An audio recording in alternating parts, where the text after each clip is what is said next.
A former construction and remodeling business owner faces a restitution fine of more than $1 million and potentially 10 months in prison after agreeing to a plea deal. It comes after allegations that his company, Wood Construction, ripped off dozens of homeowners. A federal plea deal signed last week states Joe Wood's company gave homeowners unrealistic bid amounts and timelines, also allegedly taking unlawfully high deposits. News Channel 11's Karen Jenkins learned what restitution may look like for Wood Construction customers if the plea deal is finalized. Karen?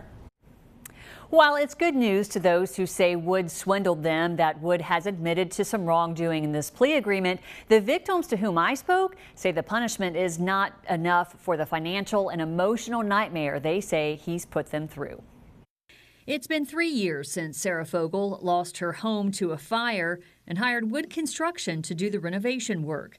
She says it's also been 3 years of waiting for justice because after paying nearly $78,000, the work wasn't completed and she had to sell her home for a loss. The fire, you would think that a fire would be the biggest trauma, like one of the bigger things, but finding out about the money and that there was no hope in getting a home replaced, that trauma, the fire was nothing. In a plea agreement signed by Wood last week, it says Wood Construction began experiencing, quote, dire financial difficulties as early as the fall of 2020, months before he accepted the job on Fogel's home. Depending on a judge's decision, Wood may only receive probation as part of his sentence. This doesn't sit well with Fogel. It is infuriating to think that someone could do this to so many individuals and deliberately know that's their plan and walk or possibly get probation. And while the plea agreement calls for restitution, only those customers who communicated with Wood through digital methods and qualify under the wire fraud charges will receive part of the settlement.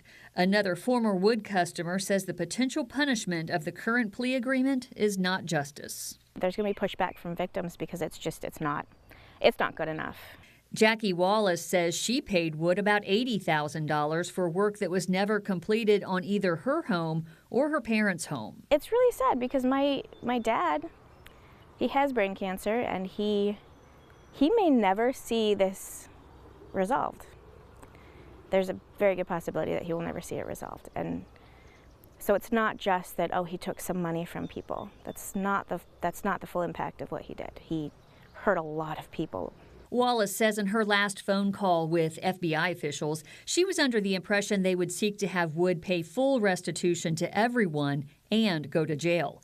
A conference with the former customers and U.S. attorneys is scheduled for Monday to review the plea deal, which still needs to be approved by a judge. A sentencing date has not been set. Now, this is a story that we have been following for years, and so you can read many more details about this plea deal and the court process moving forward on our website at WJHL.com.